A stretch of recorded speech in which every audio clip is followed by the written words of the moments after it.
मित्रों, इस वीडियो में हम आपको जानकारी देंगे कि आखिरकार श्री राम के बाद अयोध्या का क्या हुआ। राम जी के बाद किसने शासन किया, श्री राम के वर्तमान वंशज कौन है और अब अयोध्या की वर्तमान स्थिति क्या है। रामायण का अर्थ है राम की यात्रा। भारत देश की वर्तमान पहचान भगवान श्री राम एवं श्री कृष्ण से है। त्रेता युग में भगवान श्री राम के जन्म से पहले भी भारतवर्ष में कई कथाएं प्रचलन में थी, बल्कि भारत में एक परंपरा है कि हर भगवान की कथा लिखी गई एवं उसका श्रद्धा पूर्वक वाचन किया जाता है। फिर क्या कारण है कि भगवान श्री राम की कहानी को श्री राम कथा के बजाय रामायण नाम दिया गया। रामायण वाल्मीकि द्वारा रचित संस्कृत महाकाव्य है जिसमें श्री राम की गाथा है। इसे आदि काव्य तथा इसके रचयिता महर्षि वाल्मीकि को आदि कवि भी कहा जाता है। संस्कृत साहित्य परंपरा में रामायण और महाभारत को इतिहास कहा गया है और दोनों सनातन संस्कृति के सबसे प्रसिद्ध और लोकप्रिय ग्रंथ हैं। श्री तुलसीदास जी ने रामचरितमानस की रचना हिंदी भाषा में की है। इनके अलावा अन्य कवियों ने अलग अलग भाषा में रामायण लिखे हैं। प्रिय मित्रों, आपने टीवी सीरियल्स तथा रामानंद जी की रामायण तो देखी हुई होगी, जिसमें प्रभु श्री राम के जल समाधि ले लेने के बाद ही रामायण समाप्त हो जाती है।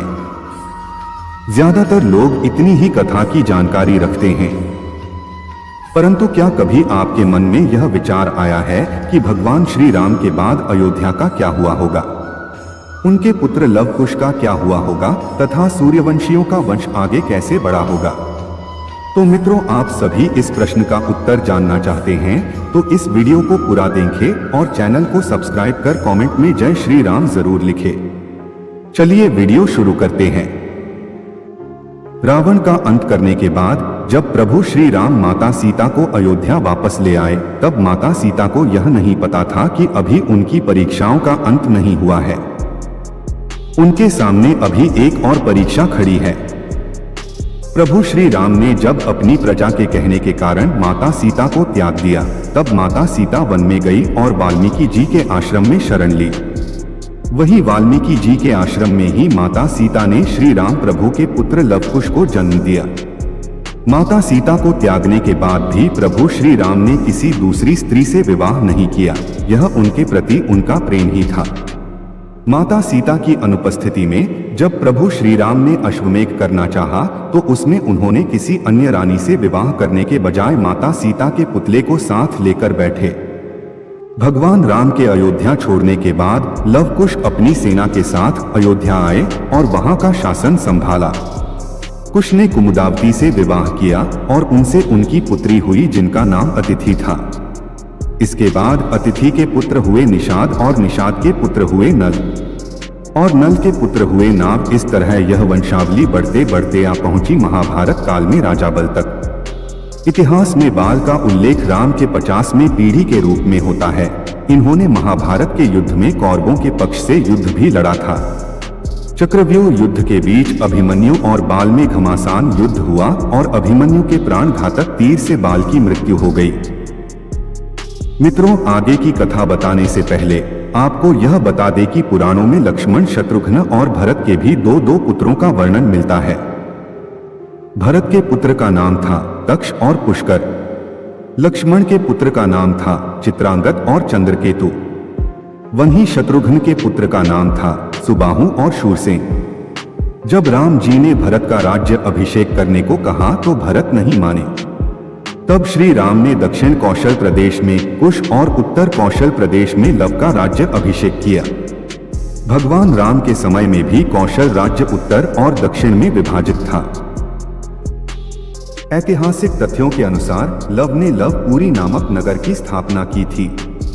लवपुर को बाद में लौपुरी नाम से जाना जाने लगा, जो वर्तमान में पाकिस्तान में लाहौर ही है। यहाँ इस किले में लव का एक मंदिर भी बना हुआ है। दक्षिण पूर्व एशियाई देश लाव और थाई नगरी दोनों की लव के नाम पर रखी गई है। ऐसा माना जाता है कि इसके बाद लव के वंशज गुजरात चले गए और मेवाड़ में आकर बस गए, जहां पर इन्होंने सिसोदिया वंश की स्थापना की। शायद यही कारण है कि मेवाड़ का राज्य प्रतीक सूर्य है और साथ ही यह सुनने में भी आता है कि लव से ही राघव राजपूत का जन्म हुआ है। दूसरी ओर कुश ने ही कुशावती नगर की स्थापना की, जो छत्तीसगढ़ राज्य के बिलासपुर जिले में है। कुश ने अपना राज्य पूरब की तरह भी फैलाया। ऐसा माना जाता है कि थाईलैंड के राजा इसी राजवंश के वंशज है। शायद इन्हीं सभी कारणों से थाईलैंड के राजा को राम की उपाधि देने की प्रथा प्रचलित है। कुश से ही कुशवाहा राजवंश चला।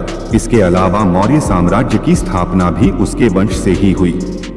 कुश की मृत्यु एक राक्षस से युद्ध करने के उपरांत हुई। इन सब के अलावा ऐसा माना जाता है कि लव कुश में से कुश का वंश ही आगे बढ़ा। इसी कारण इतिहास में भी कुश के वंशजों का ही वर्णन ज्यादा मिलता है। सूर्यवंश के राजाओं में से एक सिद्धार्थ भी थे, जो आगे चलकर गौतम बुद्ध हुए। सूर्यवंश के अंतिम राजा के रूप में राजा सुमित को जाना जाता है, जिनको नंद वंश के संस्थापक पद्मानंद ने हराकर अयोध्या को कब्जे में ले लिया था। महारानी पद्मा भगवान श्री राम के 380वीं पीढ़ी की वंशज हैं।